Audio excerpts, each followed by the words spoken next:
I believe that everybody has a story, and I'm fascinated to hear them.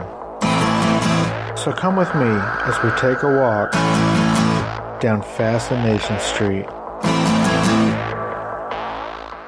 Welcome back, Streetwalkers. This episode is with actor of everything, Kyle Bornheimer. Kyle Bornheimer is currently in HBO's Avenue 5, and recently he was in one of the episodes of Dolly Parton's Heartstrings on Netflix. Once you see Kyle's face, you'll know Kyle. He's been in everything you've ever seen, probably most recognized as being Detective Amy Santiago's previous fiancé on Brooklyn Nine-Nine. In this episode, we talk about where Kyle grew up and what made him want to get into the acting business. We talk about some of the steps that he took to make that dream happen and how those things are going for him. We do talk about some of his past and current projects. And of course, we talk about the upcoming return of his podcast, Movie Court. This was recorded during all the self-distancing due to the coronavirus outbreak. So if that is over by now, woohoo! If not, damn it. But either way, this is my conversation with actor and podcaster Kyle Bornheimer. Yeah, talk to me, yeah.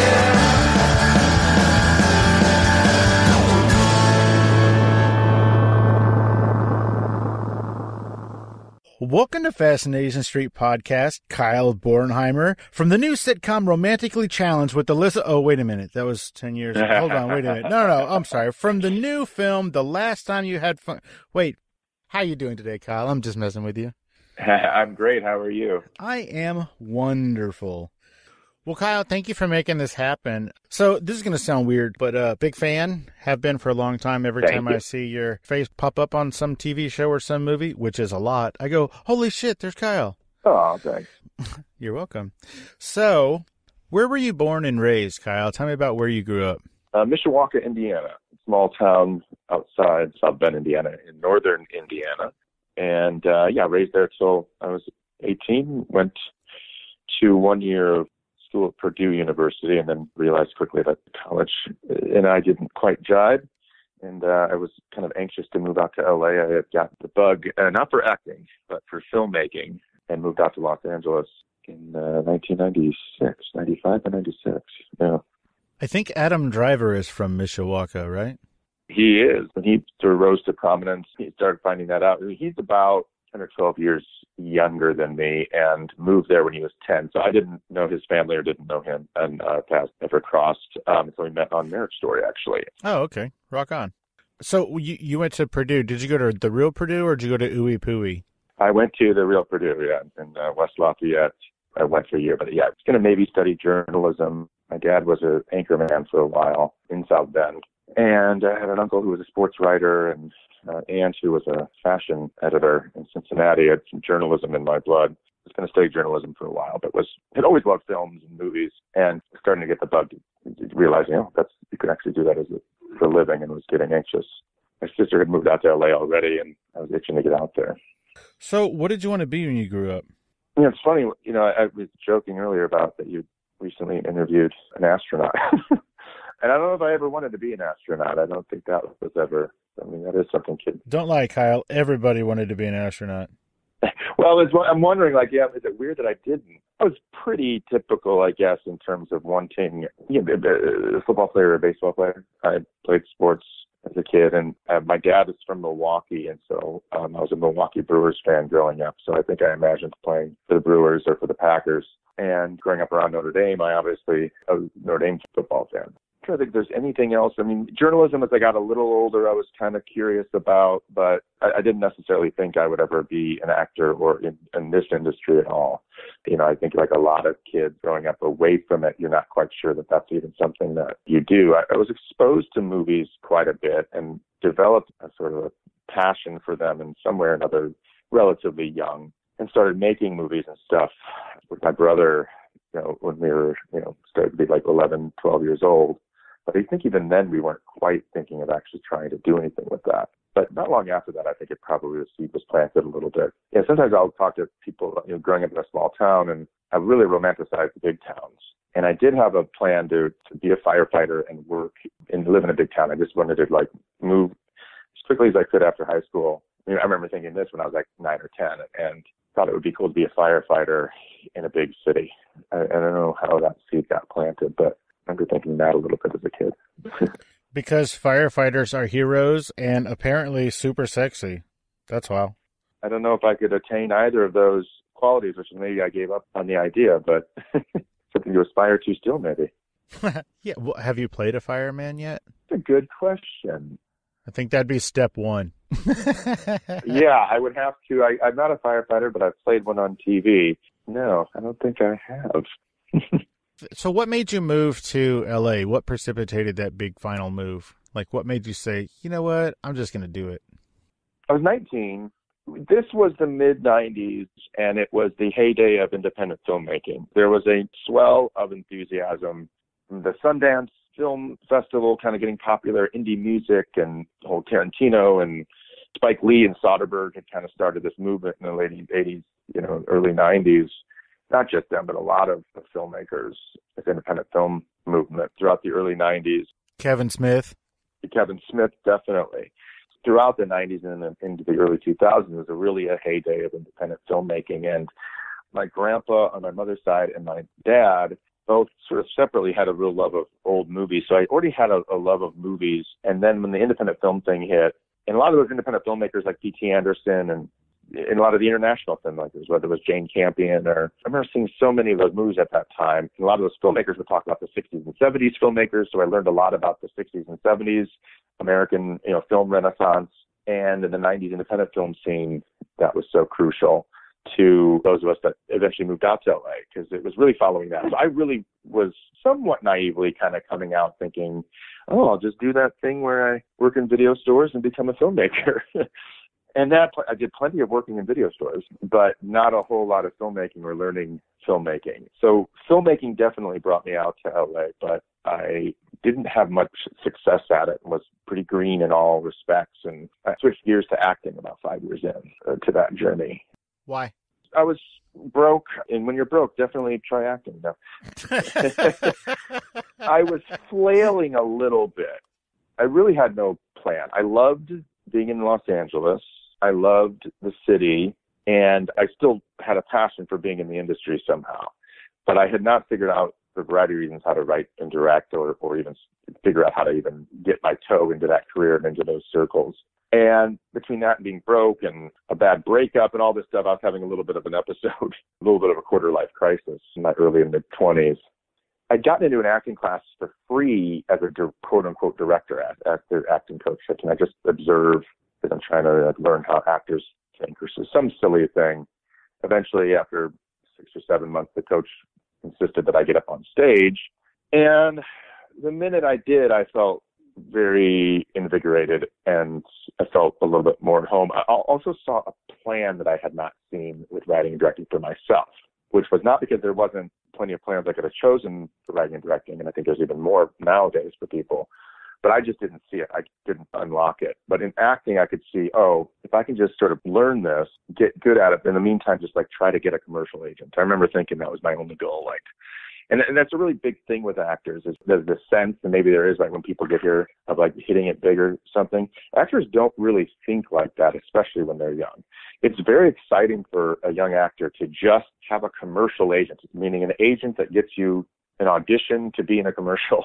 That's like a very exciting big step for a young actor. And it's usually, especially if you are kind of have your mind set the right way, which a lot of actors do, you really take it step by step like that. And I really saw that as the journey I could be on and make sense of for myself.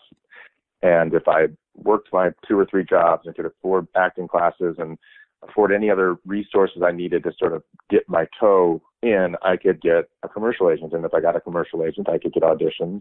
And if I got auditions, I might have a chance to be in a commercial. And eventually that is what happened.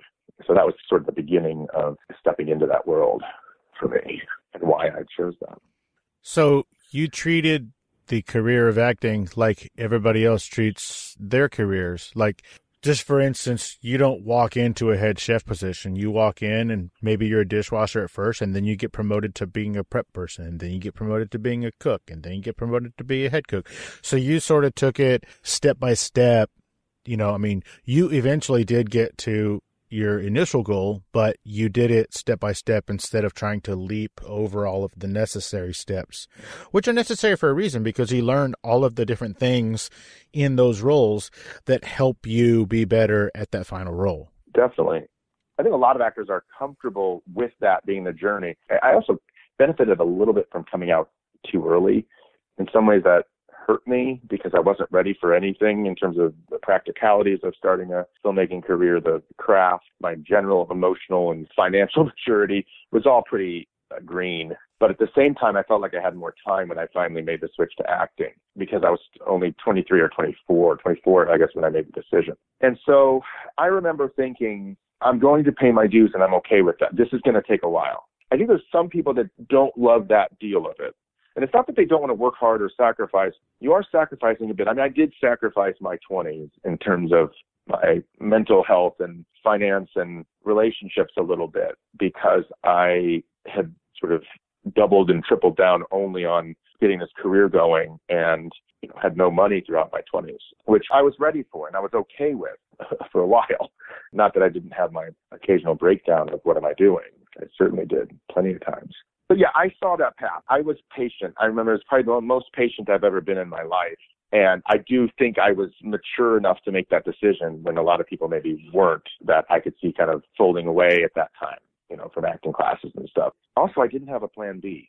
So I guess I could pat myself on the back for being mature enough to understand that I was going to have to be patient and all that. But I also did not have any other thing I could really do. I mean, one reason I probably moved out to LA to get in this industry because I didn't want a real job. I felt inadequate in being able to perform at a real job, quote unquote, real job. That said, I do think I transferred a lot of the approach that anyone needs to take to anything they do in terms of my work ethic and building myself up as an actor. You did mention that you didn't have a plan B or a fallback plan, and I heard a great actor once say that having a plan B or a fallback plan is having an escape hatch so that you don't reach your goal. Yeah, maybe. What's interesting about any of the crafts within this industry, whether it's writing, directing, acting, is there's a romanticization of it that you have to at some point come to a relationship with, especially as you go on. But I would try to put this more into my younger self if I went back in time. The practicalities of this art and this craft are really what end up being the sturdy foundation of your career. The inspiration you need, the risk-taking, the pure art and emotion of it always has to be there. And we always have to remind ourselves not to forget that. But there are a lot of different ways that careers are built, especially with actors. It's totally random. Yes, I chose this thing. I could have easily said, hey, I'm just going to get a commercial agent and work my way up. And then the next day somebody comes in and says, oh my gosh, you'd be the next great Spider-Man or something.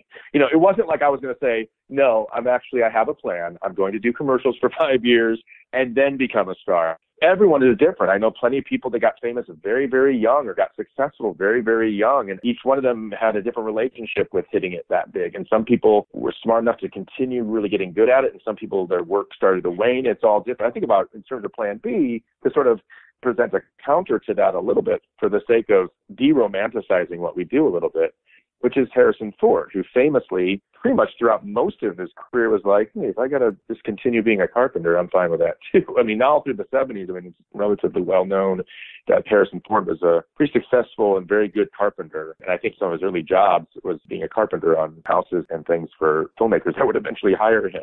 He had a pretty graceful plan B that I, from what I know, have heard about him, he seems like he probably could have just easily done. And at the same time, that period when he was doing that is some of his most fascinating work, that 20-year period between sort of 75 and 95. And there's other examples of filmmakers, artists, actors who are quite good at other things and could have probably done other things besides this, even former athletes, I think, that then get into acting. So sometimes I like to pat myself on the back for the risk-taking and jumping off a cliff without a plan, or whatever that expression would be, in terms of pursuing this. But that was just the way I did it. It doesn't necessarily mean that's what has to be done to have a career. Commitment you have to have. I mean, once you are in it, whether you have a plan B and C or not, you quickly realize there's someone next to you that's just as good and just as hardworking. You can't just hope that anything, especially nowadays, you can phone anything in or just get by on passion alone or looks alone or anything like that. It's a very competitive industry in a good way. That makes sense. Hey, Streetwalkers. Here's a word from our sponsors. Hi, I'm Erica. And I'm Cassandra. And we're the hosts of Trashy Trashy. We're a podcast filled with trashy news stories and garbage people. Did you leave the scene of an accident to go tanning? Do you refer to wearing the strap down on your Crocs as sports mode? Have you ordered Domino's online before they even open in the morning? Are you switching the same AAA batteries from your TV remote to your vibrator instead of just buying more batteries? Or are you normal? Check us out wherever you download podcasts. Let's get back into it. Just a real quick pause for a commercial. This episode is brought to you by Stouffer's Frozen French Bread Pizza. It's like eating an entire loaf of French bread that vaguely reminds you of a pizza you once had. Stouffer's. It's very, very okay. Actually, I only did that because I know that you used to eat those when you were younger, way younger. So that was for you. Do you still eat those? How do you know that? See, what you don't understand about me, Kyle, is the reason that I get such amazing guests like yourself and previously mentioned astronaut Scott Kelly. Yes, me and him. You two are in the exact same category. So I'm a stalker, and so last night to prepare for this, I flew to your house and went through your garbage. And I didn't find any Stouffer's boxes, but I did find a letter that you wrote to your mom thanking her for buying all those Stouffer's when you were a kid. We did have Stouffer's pizza bread. I know. That's funny. I haven't thought about that. I'm trying to describe pizza bread. I feel like that was a 90s thing that popped up, pizza bread in general, which I guess is just bread, but with pizza toppings on it, I guess. That's just without the dough. I guess it's just easier, yeah. Kudos to you for not knowing this, but they still make it. It's still at the grocery store right now. You can go get it. But it's great that you don't know that. I do nostalgic eating sometimes. Actually, in lockdown, because we're all trying to be as imaginative as we can and creative as we can with entertaining ourselves and our children, we've done some nostalgic eating, and bologna has been brought up. Velveeta cheese are two things that I haven't had in quite a bit that I've suddenly started to crave. Do you remember Steakums? You know what's funny is when you use the word nostalgic foods, I almost said, you mean like Steakums? Yeah. And it's so funny because I did get Steakums not long ago, and not to disparage a company, that they were not good. It was that thing where you can't remember if they were never good or they've decreased in quality, like they have gotten crappier as food preservatives and general crappiness has pervaded everything with that, because they did not hold up. Well, the third option is that your palate got more sophisticated and changed. Maybe. Yeah. I remember we used to have a freezer full of Steakums, and I never had one in my entire life. We had a freezer full, but they were only for my dad. I still never had one. But I guess it was about 3 months ago, I was at my in-laws' house, and I opened their freezer to grab some ice or whatever, and in the freezer, I saw a box of Steakums, and I go, what the hell is this? Where did you get this? What time capsule did you get this from? And they said, no, we just bought that yesterday. So apparently you can buy Steakums, too. You can, and there was a tweet going around. It was a really clever question, which was, what was a food as a kid that was considered fancy by you? That you now know is not a fancy food, but you thought so. And we had several in my household, like Dove bars. When Dove bars came out, for whatever reason, like that was only, it's like your dad was Steakum, only my mom could have the Dove bars. That was like the fancy chocolate-covered ice cream bar that was for the adults only. We had plenty of Franzia boxed wine as well, that I thought was super fancy. For me, I think it was Manwich. Manwich Sloppy Joe's was fancy food. And now when I go to the grocery store and I see that it costs, I don't know, fucking 39 cents a can, then I'm all angry at my parents. Yeah. What do you think we think this? So you mentioned that those Dove bars were basically, adult only. And so years ago, you worked in a video store that had an adult section, right? You did. Yeah. What's the weirdest thing you saw in that section, on one of the covers? So kids, a long time ago, you used to go to a store to rent videos. And on the cover of those videos were pictures of what the video was about-ish. Sort of like movie posters, but very, very small. Yeah, and very graphic. So, yeah, very graphic. So what was the weirdest thing or fetish or whatever that you saw in that section? And side question, did you secretly judge the people who rented those adult movies? No, it's funny. And I started working at video stores in high school, and I worked in video stores in Los Angeles. And the adult section, I think, was the main money maker. And so it was constantly busy. And I think they charged more for them, and the late fees were more. And then no one ever argued about late fees with them. And also, those were the movies that you didn't have to be told to rewind because you didn't want anybody to know how far you didn't get into that movie. Yes. Not only that, looking back, I think the more bizarre part of it, shall we say, we were talking about this recently. Before video stores, you had then, and even well into the video store era, which is even more interesting, you had adult movie theaters. So if you wanted to see a pornographic film in the 70s, 80s, into the 90s, you went to a theater. And anyone that worked there kind of knew what they were getting into in terms of all the things that could happen with people coming into a movie theater explicitly to watch adult films. At a video store, you're there. It's just one element of it, but it's completely bizarre because you could be renting a bunch of family films to a family 1 second and turn around and someone's returning 6 incredibly graphic. So I think the contrast and the sort of bizarreness of the juxtaposition of it all could be something I was always reminded of. And to get too graphic, you never quite, well, you actually did know exactly what that renter did with that video before returning it. And sometimes they would rent it like at 5 o'clock and bring it back at like 5:30. So you didn't even need an imagination to know what they just did. And it dropped it in the drop box. You're throwing Windex on it. Oh, and by the way, you might be cleaning off. Yeah, you guys can fill in the rest on what you would be having to clean off. I never saw anything on anything, obviously, but your imagination runs wild. Yeah. You mentioned that those stores were around as recently as the mid-90s, I think. 2012, my friend, is when the great, rest in peace, Fred Willard got in trouble at one of those theaters. I love Fred Willard. Fred Willard played my dad. And first of all, I don't want to speak to that case. That case was they didn't need to do that to that guy. They certainly didn't. It was really kind of ridiculous all around. There was like a raid that didn't need to happen. Like, I don't know why, actually reading more about it recently, just out of curiosity, I was like really mad at the LAPD for that. Yeah, as it turns out, police are dicks. Yeah, I was going to say, we're looking at it in context right now, too. Like, why were they doing raids on that place? But in putting that out of our mind, Fred, first of all, he looked like my dad.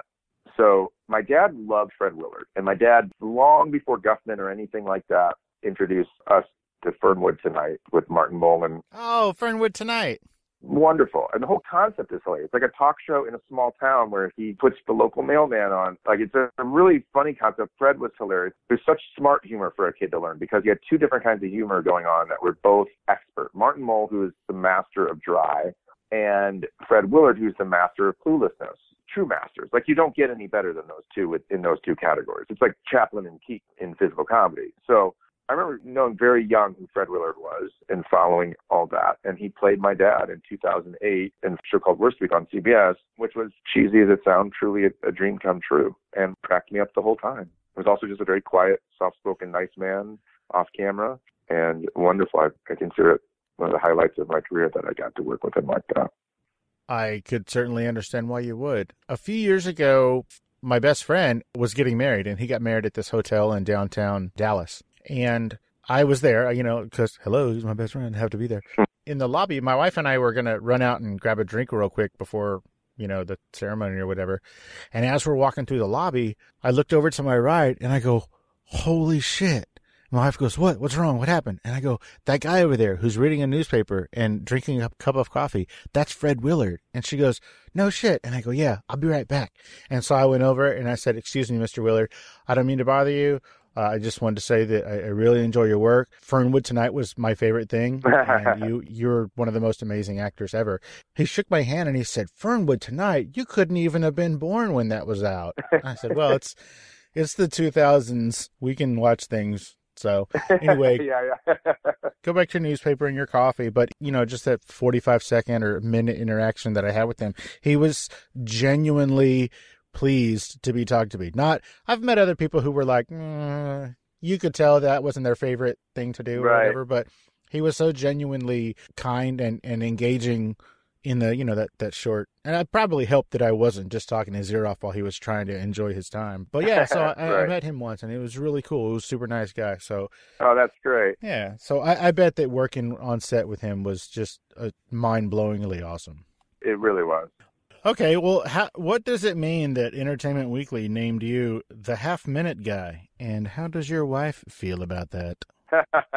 We talk about, like, the small steps that are big for actors. That was one of those. I don't think I had ever been interviewed for anything before that. That magazine was probably being still well circulated. This is maybe before the magazines became a much smaller industry than they were for a long time. So, kids, what a magazine is. Yeah, I know. Video stores and magazines, we've lost at least 2 generations below us. We're Gen Xers, and we still had magazines, and magazines were a big thing. And Entertainment Weekly was a big thing, actually. My brother and I had Premiere and Entertainment Weekly. Premiere was more movie-based, which was our favorite, but Entertainment Weekly had good movie stuff, too. But I had started getting in enough commercials that I had become, in the eyes of some, like, oh, there's that guy again kind of thing. And Dan Sneerson, who I met at that time as a journalist, and I remained friends with him, did an interview with me where he called me the 30-second man. Or half-minute man? Is it 30-second man or half-minute man? Half-minute man. Yeah. And that's the perfect example. And another example, like, I was thrilled. Our first thing about actors and the way they're presented to us in pop culture and stuff, you wouldn't think that that would be what they'd be excited by. But that was completely exciting. And I felt very much on track with what I was doing. And by the way, those things are also publicity tools that help you get to the next level. So you're constantly thinking in those regards. Yeah. Because it is an industry that you gain a following to sort of put you onto the next stage. Now, you've mentioned your brother a couple of times. What's your brother's name? Ryan. Now, I don't know if you and Ryan have had a chance to discuss it yet. Who so far is up for Best Picture this year for a Borny Award?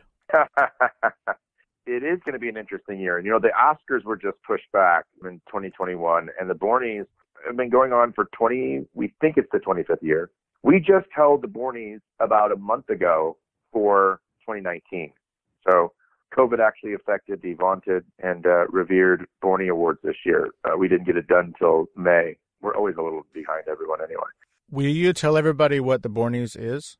So the Bornies is a movie award show that my brother and I have been doing since the mid-'90s that celebrates movies of that year. And we have lots of different categories than you might find in the Oscars. We have Best Scene, we have Best Trailer, we have Best Up-and-Comer. It's more like the MTV Movie Awards used to be, when those were very popular in terms of the categories. Then we have Best Picture, Best Actor, that kind of stuff too. And we do it usually just ourselves. Sometimes we'll dress up really nicely and do a whole ceremony, but just ourselves. We have a theme song. We have little names for the awards. I think one year we made a trophy. We never handed it out. One year we did a huge event with hundreds of people that most people were just kind of confused by. What are the Bornies? A lot of our friends had asked us to do it. They're like, you got to take these Bornies and make them big. And we did it one year, and it was fun. But we haven't done that since. We still just do it. So we now have a couple friends that we invite to the Bornies because they love laughing at how nerdy Ryan and I get about movies, and we really nerd out during this thing. So I don't know. I haven't given it a thought this year. I'm very sad that movie theaters are closed, and they necessarily should, and I support them being closed right now in terms of keeping everyone safe, though I really wish we could go to movies. I know we can't right now, but I do miss it. It's one of the biggest things I miss right now is movie theaters. I go to 2 or 3 a week at the theater, and the Borny Awards are really dedicated to celebrating the movie experience. And I don't know how it's going to play out this year. I'm looking forward to some things, but, we've all been preoccupied with so many other things this year that it's been a little bit secondary. And I know this year that some big winners were Parasite. Us came in with a lot more awards than we thought. Won Best Actress. We both will pick a different winner, and sometimes they match up. And if they match up, that's called a Super Borny. If we both pick like the same supporting actress and the Oscars pick that, that's called an Atomic Borny. And if I'm in a movie, or either of us are involved in a movie that we pick that also wins something, and that's called a Meta Borny. Marriage Story won a few Meta Bornies this year because I was in Marriage Story. Yeah, you were. So, yeah, Parasite won Us, won Peanut Butter Falcon came up quite a bit at the Bornies this year, a movie we loved. Yeah, it ended up being a really fun year for movies, 2019. You mentioned that it's sort of like the MTV Awards. Have you ever seen in person an MTV Lifetime Achievement Award? The actual trophy? Yeah, have you ever seen one in person? No, is it the popcorn or the astronaut? It's the popcorn, yeah. Okay. Clint Howard won a MTV Lifetime Achievement Award in 1998, I think. And the first time I went to his house, it's just sitting on his mantle, and I was like, "What the hell is that?" And he just like picked it up and threw it at me. He's like, "Check it out." But it's really cool. It's a hefty little thing in person. It looks really cool. It looks substantial. I haven't watched MTV Awards in so long. They just became less of a thing, I guess. Do they even still have them? I couldn't tell you. No, I mean, MTV went away as a thing, but I mean, it was so huge in the 90s, and they were so fun in the 90s. I don't know if people realize how big the MTV Movie Awards were back then. I don't think they do. I don't know what happened. Well, I do know what happened, but MTV, like, they were on top of the world back in the day. Yeah. They made people. They broke people. They were amazing. Yeah. So you said if either you or Ryan is involved in a movie, what does Ryan do in the industry? He works in production, mainly on the TV side. Oh, okay.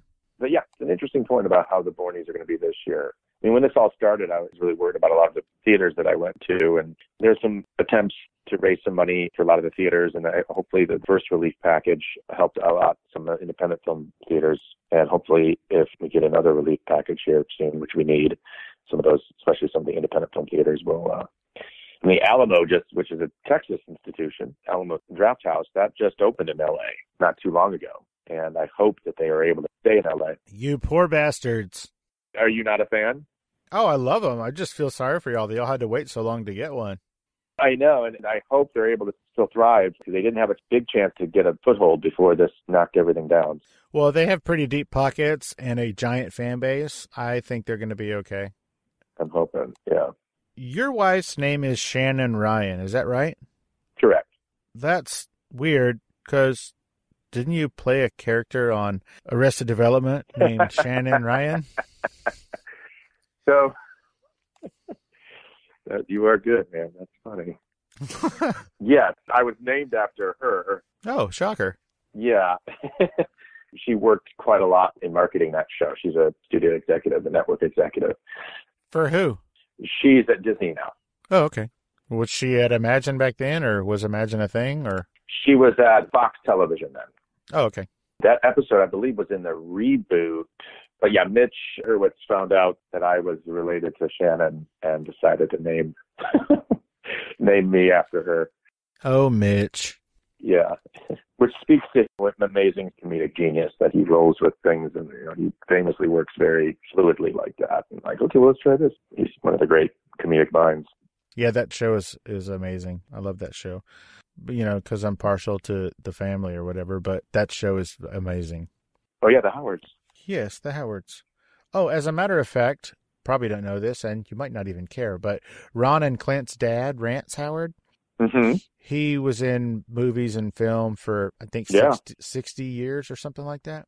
And I believe that the very last thing that he did, well, I mean, he was in that Bryce Dallas documentary that just came out last weekend or last week or whatever, called Dads. Oh, yeah. Yeah. But the last thing he did that was not that was Arrested Development. He played Ron Howard's father. Oh, wow. Yeah, that family team is not only talented, but very nice. I would love to work with Ron Howard. Well, who wouldn't? That guy is amazing. Yeah. I met him a couple of times, but I guess most recently was at Clint's 60th birthday party last year, and Ron was there. And what Clint had done is, he had, 50 people over or whatever, and he hired the jazz band from the high school that they both went to. Oh, really? To play the party. Yeah. And it was funny because everybody's enjoying the party or whatever, and Ron is running around recording everything with his camera. That's great. Yeah, always the filmmaker. Always a director, right? Are they from San Antonio originally? No. They're from Burbank or L.A. or whatever. I know that, obviously Ron and Clint started acting young, but I didn't know if their dad was Well, the dad's from Oklahoma. from Oklahoma. Okay. Yeah, both of his. I think the mom was from Oklahoma. Anyway, yeah, I met Clint through podcasting, really. Mm-hmm. It's sort of a long story about how I stalked him and then we became friends. But it might actually be the greatest podcast episode I will ever do. I was the last person to interview Rance Howard before he passed away. Oh, wow. So I got to sit in the house at the table, like in the house that he raised those boys, and talk to that man for a couple of hours. I whittled it down to an hour, but it was amazing. And then before I could even release it, he passed away. Oh. Which was super sad. Great guy, great guy. Hey, Streetwalkers, here's a word from our sponsors. Magic 8 Ball. Should people visit disabilityshirts.com? Yes, I am sure. This is Sammy Haney. I play Esperanza on Netflix's Raising Dion, and you're listening to the Fascination Street podcast. If you're looking for some shirts with inclusive messages, check out my store, disabilityshirts.com. Let's get back into it. Everybody loves Dolly Parton. That is just a fact. That is not up for debate. I agree. My wife and I were watching Dolly Parton's Heartstrings, which is sort of an anthology series on Netflix. Each episode is roughly an hour, and they're all based on songs of hers or stories of hers. Do you remember earlier when I said every time I see you on the screen, I get all excited? I go, hey, there's Kyle. Well, back in the 1940s, you were in an episode of Heartstrings, not in the 40s, but you were in an episode of Heartstrings that I guess took place in roughly the 1940s. Yeah. And I immediately, as soon as I saw it, I immediately texted Stephen Krueger and I said, Kyle was built for the 1940s. You look so at home in those clothes and those cars, and speaking in that 1940s affectation, you belong in the 40s. So I'm sorry you were born way too late. You probably would have been even bigger in the 40s. Yeah. You had a lot of scenes with the iconic Kathleen Turner. Mm-hmm. Can you tell me a little bit about working on that particular show, and specifically with Kathleen Turner? And then also, I don't know if you got a chance to meet Dolly because she wasn't in the episode. Can you talk about that? I did meet her. We all got to meet her. It's funny, as you discussed that project, I mean, you just listed three amazing things that again, are very fortunate. We'll get to the period dress of it all, and dressing and playing someone in the 40s, which I do love doing. And I weirdly did not get a chance until very recently to do any of that stuff. And when I did, I kind of told my agents pretty much all I want to do is period pieces now. For one reason is it does the hair and it does half the work, or more than half the work for you when you get those clothes on. You're immediately in a world where you're learning history, because the minute you go into a wardrobe fitting for that stuff, the wardrobe people have done so much research and are so smart about this stuff that you're learning constantly about things. Oh, pleated pants were because to save fabric because it was during the war. That's how pleated pants came in. And do you know why people wore their ties like this? And do you know why belts didn't become popular till this, or why T-shirts weren't popular yet? So the great thing about doing a project like that is, like, every second of every piece of prep you're doing is really educational and really fascinating. And it's one of the great things about the entertainment industry is that it's a collaborative art form. So you're constantly learning from everyone that you work with, and you're constantly engaged in all these really fascinating discussions with hair and wardrobe. And I love it. And I do have that look. My dad very much had that look as well, that sort of 40s look. So I do feel at home in those clothes and playing those characters and those cars. I had to learn to drive 30s. I think there was a Studebaker in that one. I'd driven the Studebaker another time before that for Agent Carter, which is another late 40s, early 50s. I loved Agent Carter, by the way. Sorry. That was my favorite Marvel project of all time, was Agent Carter. Oh, great. That was really fun, too. I get to tell my kids I'm in the Marvel Universe. Right? That's right.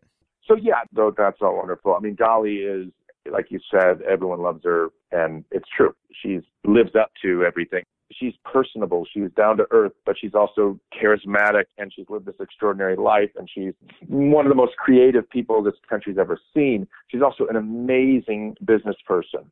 And we would talk about these stories about how early on in her career, how she owned her business, like how she ran her business, and like she wouldn't give her rights away to her songs. She just built this empire in the best way, and putting up with all the bullshit she had to put up with being a woman in that industry, and how gracefully she did it. An underrated songwriter, an underrated performer.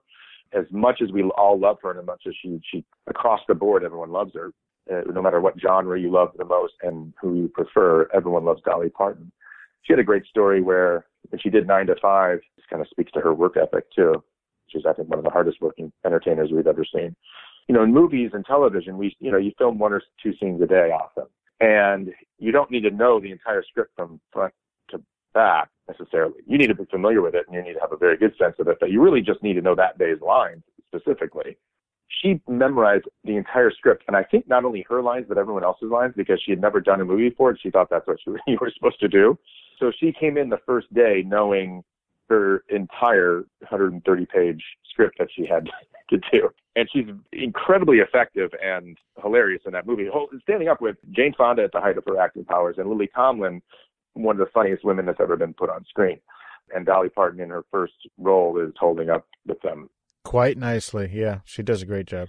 Quite nice. And writing the song for it, this iconic song, which is not even her best song by a long shot, but it's an extraordinary song, which speaks to how many great songs she has.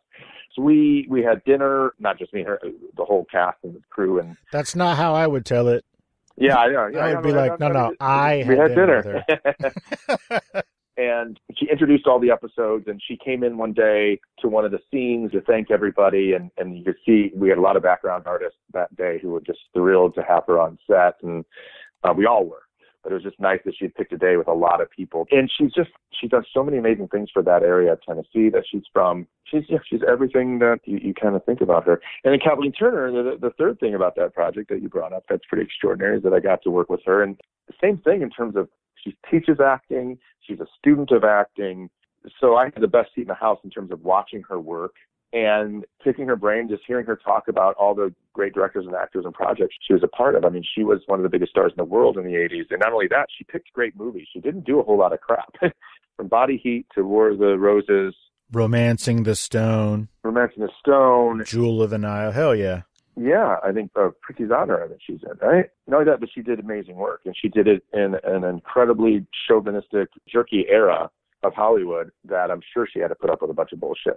Undoubtedly. That's something that always strikes me about the actresses of that era, and really any era, is doing all of this and also putting up with all the crap that they had to put up with from men and from just a generally chauvinistic society and industry. And she does a lot of theater, which is her first love, and still does that.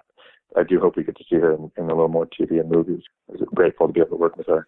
Well, it was awesome to see her again on screen. I mean, I don't go to too many plays outside of my tiny hometown, so I can't imagine she's ever going to do a play here. So it's great to see her up on the screen again. Back to Dolly Parton for a second. You talked about her generosity and all the good work she does. I just want to talk about her heart for a second.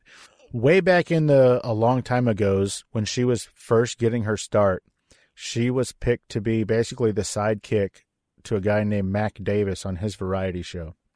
And she did that for a few years, and she became wildly popular. And this Mac Davis fellow, it was his show, and he started to get a little bit upset with how popular she was getting and how much her songs were being a little more popular than his. And so he basically screwed her real bad in the way that he kind of fired her and whatever. It was a real bloodbath, and he was trying to take her songs and all kinds of crazy stuff. He was not successful, but even after all that, a whole bunch of years later, he was bankrupt and was about to lose a bunch of stuff, and she gave him $1 million so that he wouldn't lose his stuff. And the kindness doesn't stop there, because that gentleman, Mac Davis, is in the very last episode of Heartstrings. Oh my God. In the J.J. Sneed episode, he plays the father, the minister, or whatever, the reverend, whatever he is. So just that little compacted story right there should tell you everything you need to know about Dolly Parton's heart. You're right. That is extraordinary. And I know who Mac Davis is. Mac Davis was in one of those football movies in the 70s. Wasn't he in like North Dallas 40? Yeah. Yep. He was in North Dallas 40. Yeah. Yeah. So I remember his like perm. For some reason, I remember Mac Davis's perm. Yes. And I had never heard that story. Now, does he tell it that same way? Or does he acknowledge that he treated her that way and that she still did that for him? Do other people tell that story, or does she tell that story? Or? She told that story. Yeah. And considering the times that it was, yeah, and the era of, men behaving badly or whatever, yeah, it rings pretty true the way she tells it. Oh, no. Yeah. I was more curious, if he knows how he behaved and how she still was so, like you said, her heart. That is an excellent question. I would love to ask him, but I haven't heard him speak on that anywhere. Yeah. So I know that we don't have a whole lot of time left. I just real quick want you to tell everybody about Avenue 5 on HBO. You're in the first season. You're a regular cast member, right? I don't know what my exact designation is as we go into season 2, because season 2, we're hoping to get the word on when we might be going back. We shot that in London, and we're all hoping to go back to London to film it. But we were just talking about Mitch Hurwitz and the rest of the film. Another great comic mind of the last 30 years has been Armando Iannucci, and that was the real draw. I mean, that and some of the other performers that I was going to be able to get to work with were the 2 draws of Avenue 5. And he had this amazing idea that he had conceived of a while ago that he finally got a chance to put up, which was a luxury space cruise ship. And as a lot of people noted when it was released right around COVID, we ended up predicting a lot of things that we did not know we were predicting. The reason he's a great comedic line is because he's so smart and because he does have a lot of social and political commentary in his work, even the work that doesn't seem like he's doing that. And we actually spoke quite a bit about what he was saying with this cruise ship gone wrong, and proved to be even more prescient as things unfolded in February with COVID and the state of the world. But that was just an incredibly satisfying time to work on last year. Being in London, being with those Jessica St. Clair and Hugh Laurie and Lenora Critchlow and everyone, Josh Gad, just this amazing cast. All of us excited to work with Armando, who we were all fans of. The set was, we just did a phone call with our production designer, Simon Bowles, who designed this amazing 3-story spaceship with a working elevator and a restaurant and bar and bowling alley. I mean, the set that they built was just incredible. You would get on it, and it's sort of like the period wardrobe we were talking about. You get on it, and you didn't have to do much acting because it felt like you were on a cheesy luxury spaceship. Now, this may just be me, but it threw me for a little bit of a loop that like the last 2 or 3 episodes of Avenue 5, it was really just you guys running down hallways. Like, am I crazy, or like, where's the ship? Well, yeah. I don't know if you're referring to the fact that that beautiful spaceship set that Simon designed actually burned down. Probably about this time last year, actually. What? I have an alibi. Yes, we were all kind of curious where you were. We checked on you. Yeah, we shot just north of London at the Warner Brothers stages where a lot of the Harry Potters were done. And Tom Cruise was coming into that area right as we were leaving to start Mission Impossible movies, which I was very excited about because I love those movies. As a matter of fact, the Bornies last year, or the year before this, the 1 and 2 top movies at the Bornies were Roma and Mission Impossible Rogue Nation, or whatever that latest Mission Impossible movie were, which I think is the most incredible of the Mission Impossible movies. Not saying that because I think Tom Cruise had anything to do with the fire in our set. That's not how I'm hearing it. He dropped down on a cord from the ceiling and just set everything on fire. Yeah. And then he bounced. So sadly, that set did burn. I think they're rebuilding it right now. And so the writers did have to, in a true British stay calm, carry on way, very gracefully just started rewriting because of that. It was going that direction anyway. They might have popped it up an episode or 2 in terms of us running around a lot of hallways within the ship because we did not have that set. But also the process that Armando and the writers and the actors work off with that show is a unique experience too. We have these big extensive rehearsals, which is not a thing that often happens in TV and movies. Often maybe you'll meet a little bit before shooting the first episode of a series and rehearse for a few days or a week, and everyone gets to know each other and share thoughts on what they can do. And in movies, you'll often have something like that. Maybe you'll stop down and do some rehearsals midway through for some things. But it's very rare. And often with TV shows, you're kind of learning your lines and getting to set and kind of working it out a little bit here and there before you start filming. With Armando, he and his writers sort of come up with the very beginning. Maybe it'll just be a treatment, a bare bones idea, and we'll work through it with the actors. Often it'll be a finished script of sorts that we work on all together, and then we will often keep riffing on it. And between the writers, directors, actors, and Armando, who runs it and is the head writer, they keep shaping it around all these ideas that are being popped out by everybody. And it's a very fun process. And we do that throughout the series. We do it every week. We will meet and do this, or every couple of weeks, meet and do this, day in, day out, for hours at a time, all day. It's another reason that a lot of us wanted to do this, because it's a very fun process. And that also, the end of it kind of developed from some of those sessions as well, in terms of all of us kind of dealing with the fact that we no longer had a ship. The writers and Armando are definitely driving that, and they come with something, we play with it, they go back and make adjustments, and they come back with a written thing. So it's not like an improvised show, but it's a heavily collaborative rehearsal process that everyone gets to throw out ideas, good, bad, and in between, and one of the most rewarding experiences that I've ever had. Yeah, I bet. Now, real quick, I only have two more things. Can you tell everybody about Movie Court? Movie Court. We're going to have a long-awaited second season. I'm going to have to talk to you a little bit about podcasting, because as much as I love it, I can be inconsistent in my output. But Steve Krueger, who's a writer in town and a friend of mine, and I believe a friend of yours or an acquaintance of yours. Yeah, he is a friend of mine. As a matter of fact, he was the very second guest on my show ever.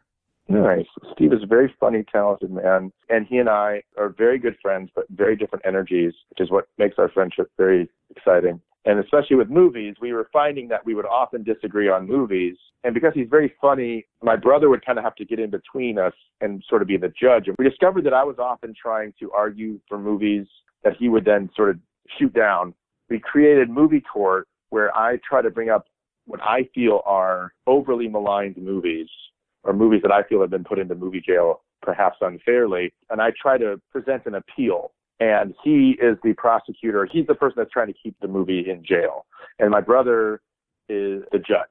And that's Movie Court. And so, like, our first season we did, like Godfather 3, I tried to get out of movie jail. Ishtar, I tried to get out of movie jail. Tried to argue that Ishtar is not as bad as people think. And sometimes he'll bring a Sacred Cow. Sometimes he'll bring a movie everyone loves and try to put it into movie jail because he thinks it's overrated.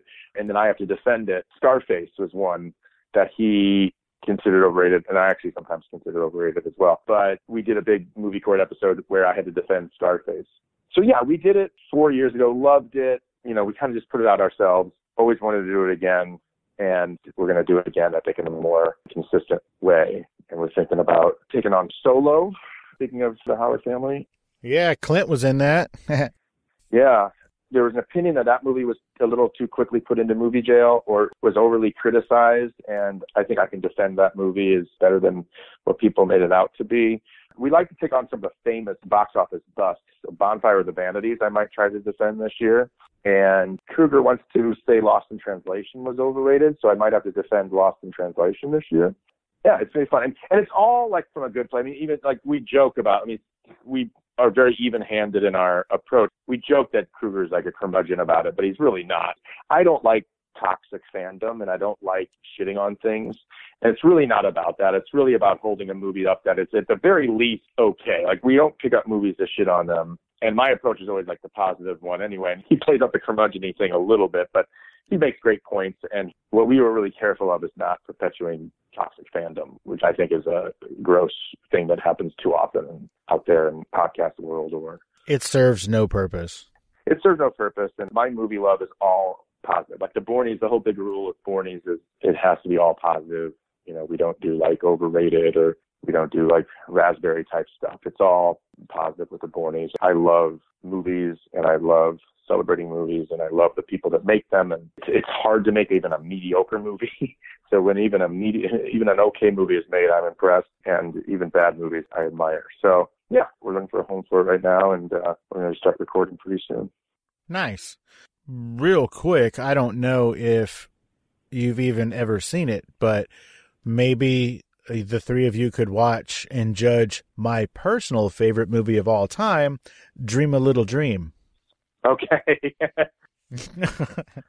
Not to be mistaken with Dream a Little Dream 2? Correct. Yeah. Just the first one. Just the first one, yeah. The sequel, I'm sure, really fell off the ledge after the extraordinariness of the first one, or the extraordinarity. So, I have to admit, I do think I have seen that movie. I'm sure I brought it home from one of my video store gigs in the 90s. I do not remember much about it. I do believe it's got both Corys in it. That's correct. It has both Corys. Okay. It has Jason Robards, Harry Dean Stanton, Meredith Salinger, now Meredith Salinger Oswalt. Yeah, nice cast. I'll have to try it out. Oh, my God. I love that movie. So good. Oh, it even has Piper Laurie in it. Oh, yeah. Wow. Anyway, that is definitely not in any of the categories that you mentioned previously, except maybe the last one. But it is my absolute favorite movie of all time. I love it so much. Probably because of the time period that I saw it or that it came out or whatever. Yeah. Kyle Bornheimer, thank you so much for taking the time out of your busy day to hang out and let us get to know you a little bit better on Fascination Street, man. I really appreciate it. Oh, it was my pleasure. This is really fun. And I listened to a little bit of, I think, Jason Ritter one. I listened to the Scott Kelly one now. You should go back and listen to the Rance Howard one. That was a really good one. Oh, yes. So, yeah, no, thank you very much. I really appreciate it. Had a great time. Can you tell everybody where they can find you on social media? Yeah, Twitter and Instagram at Kyle Bornheimer for Twitter and at Kyle Bornheimer 2075 for Instagram. And I just saw something hilarious on TikTok, so I think I'm going to have to get on TikTok. Definitely get on TikTok, and I will follow you on TikTok as well once you get there. Great. All right, now I'm going to let you go. Thank you so much. I would stay and chat with you forever, but I got a name drop real quick. In 15 minutes, I got to interview Ed Asner again. Oh, wow. He won't remember this, but he played my dad, too, in a pilot that never got brought to series. And, yes, he definitely will not remember this. We met for like 10 minutes one day, but that's great. That's amazing. Cool. Well, thank you so much, Kyle. You have a great rest of your week, man. You, too. Appreciate it. All right. Bye-bye. Bye. As always, thanks for listening, Streetwalkers. And don't forget, follow the show on Twitter at FascinationSTPD, on Instagram at Fascination Street Pod. Follow the podcast page on Facebook at Fascination Street Podcast. And of course, you can always email me at fascinationstreetpod@gmail.com.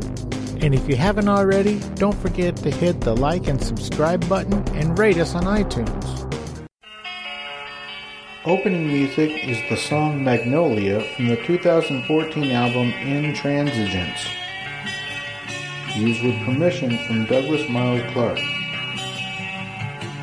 Closing music is Apollo from the 2001 album Into the Known by the band Sapphire. Thanks for hanging out with us and getting to know a little bit about our guest. We'll see you next time on Fascination Street.